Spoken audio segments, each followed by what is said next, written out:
Welcome to the bold analysis. One of the most contentious projects in this country is actually dam politics. The politics of dam, in the fullness of time, will blow up UDA administration because simply it has emerged as the new cash cow. In fact, this is the project that is dogged by rerouted budget and exaggerated promises, with government shifting positions 1 month after the other.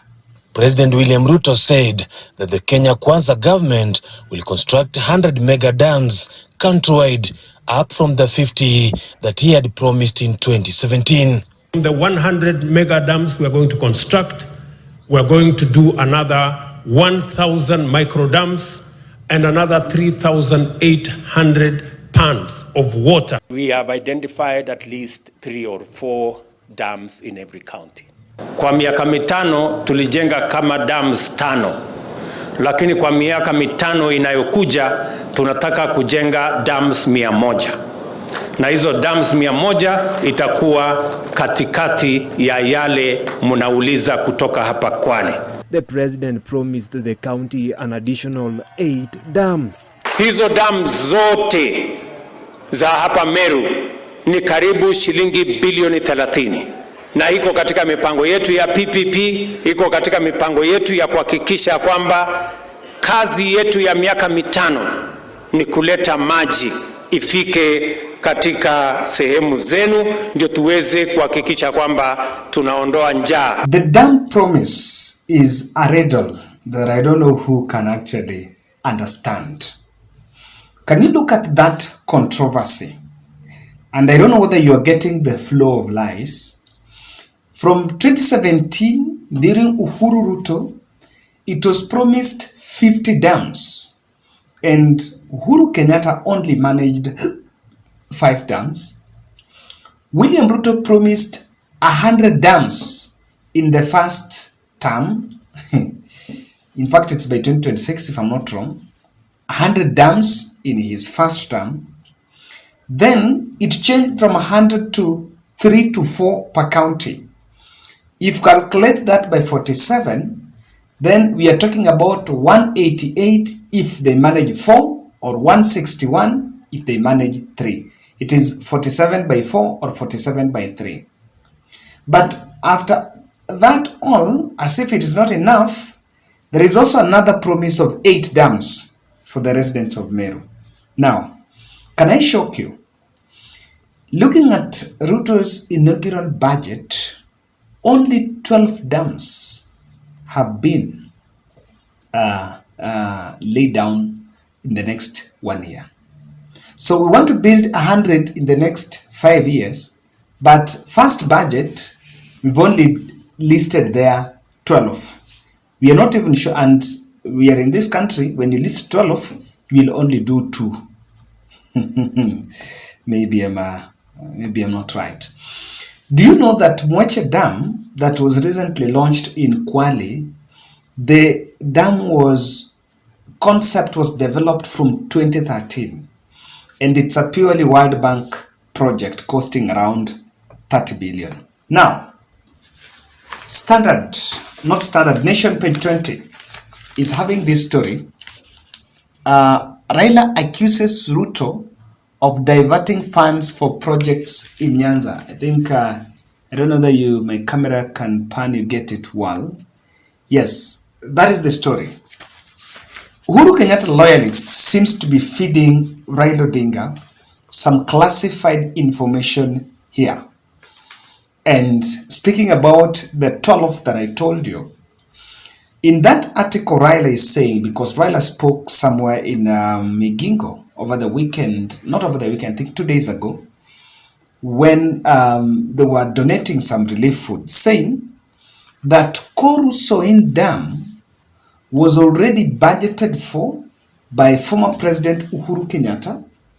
And Raila said, he wrote in what is written there, he's saying, Raila said the former President Uhuru Kenyatta had allocated funds for the dam, that is Kurusoin Dam, and the contractor had moved to the site before Kenya Kwanza administration took over. He claimed that government has also cut funding for the construction of Mamboleo Miwani Road, which has been lying in ruins for decades. According to what he's saying here, the dam is supposed to help actually solve the perennial River Nyando problem.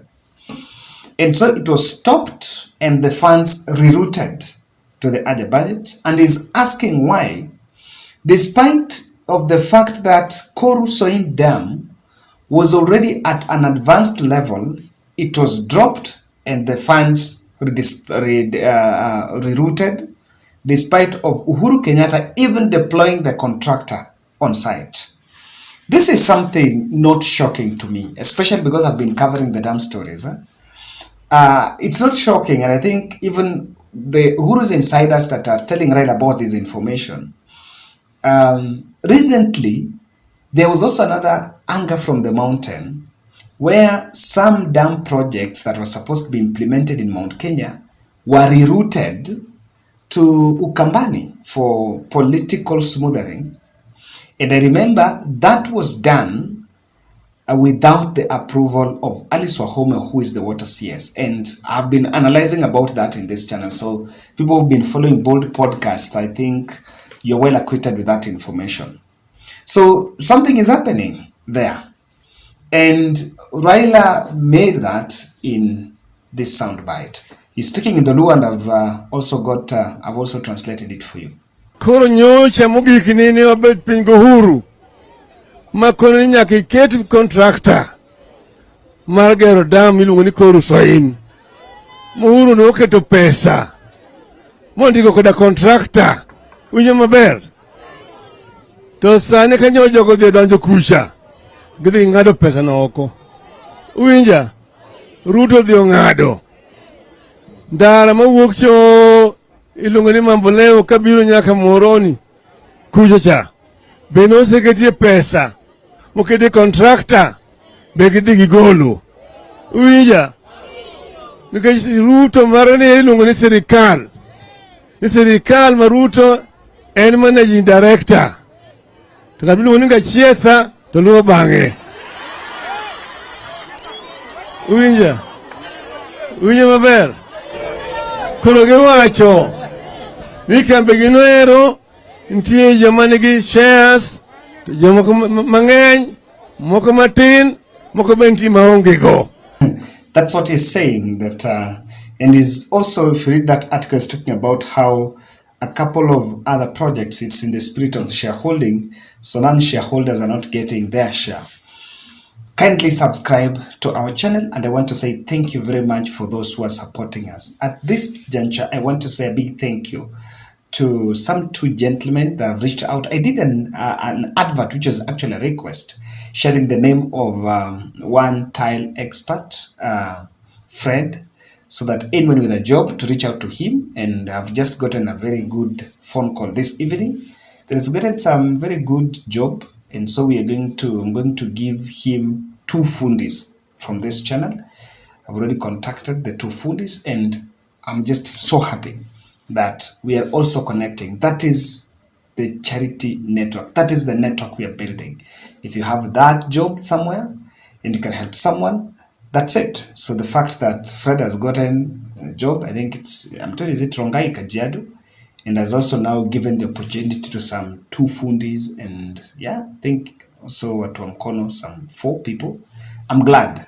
That is how we want to be part of the solution. And for those who are doing it, for those who are supporting, if you still have a job offer, an expert in tile, reach out to me. Yeah, and we will also, there is also someone who is looking for to a website. So reach out to me if you are a website designer, so that I refer you.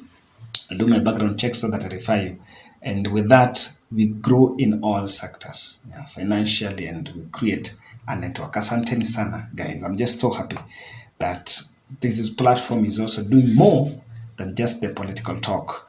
Now, Nyanza Development Seekers Squad have failed to do what they promised the voters they were going to do, and that was to lobby for the region to have its cake. And sadly, they have been reduced to UDA campaign machineries. Over the weekend, Saturday and Sundays, the only work is to move from one county to the other, accompanied by the UDA Secretary General and loaded with speakers, paying the local musicians. They buy the UDA merchandise and give the locals there, telling them that they need to join UDA to get what they're getting. Not forgetting that all of us are paying taxes. So for those who went out to seek development, Raila Odinga is talking about this, and what Raila Odinga is talking about, Raila is not in government. Yourself, you sit with the decision makers, Jalango, Elisha, David Uching, Kidero, Miguna, Oduor, all that group. This is your work. Lobby and bring this home, because that is what you promised. You promised the country that for you to development, and so you're making sure that what goes down, what is supposed to be put there. Now, this is one of the roles of this Nyanza development masqueraders. You need to do this so that, because Raila is not sitting close to Ruto, and you guys have a very close access to Ruto, and you're also politically leaning, you should do. Otherwise, you're letting the region down. Now, state capture is deep in UD administration. I may be wrong in this, but some of these rerouting budgets, it can be understood as just taking it because, of course, in the spirit of shareholding. But I believe some projects are being stalled simply because maybe if they continue, someone else is going to benefit. I know that behind the scene there is a lobby cost.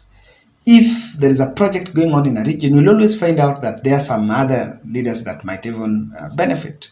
So some projects are being taken away and be restarted afresh so that someone else might benefit. And that's the form of state capture. And at this level, at this juncture, let me say something. Yeah? One of the few things that will bring Ruto down is starting new projects. You rather complete what has been started and take the credit at the end of the day, because even if you complete Uhuru project, Uhuru will not come and start saying, I started this. You will just go launch and even come and launch the project, and unveil the project without no one asking you a question. So if you want to have a mark, then complete what has been started. If you start afresh, then you realize that from the first term, you'll have a lot of started projects, but none is completed. Now, winner takes all is eroding our principles of equity and equality. Because it seems if you're not in the decision-making table, then you're not part of it. We need to think this could be just a case of winner takes all. That because non-shareholders, it's a project in the area but deemed to be from people who are non-shareholders, then they are not getting it. Now, Azimio just needs one thing. You just need accountability checks as the alternative route to launch William Ruto, a presidential bid against William Ruto in 2027. I have seen two things. There have been political mobilization, and that's why the aggression of Open the Server and also the bipartisan talks, some referendum looming. But I look at the way things are going. There are a lot of things that can be said and that you can still use to call out William Ruto, especially on the accountability grounds. There is a lot of gaps being on, starting from the state appointments all the way to the budget, projects allocations, and the regional balance in those projects allocation. The same skewed approach in appointment seems to be cascading down to even this budget. And so this budget should be analyzed from all those angles. I think mainstream can really give us a very good taste of stories if they can dissect budget along those lines, along those diagonals. Ladies and gentlemen, thank you. That's us for today, and we are receiving your adverts. Those who want to advertise with us, kindly reach out. We shall plan and have a very friendly talk on the way forward.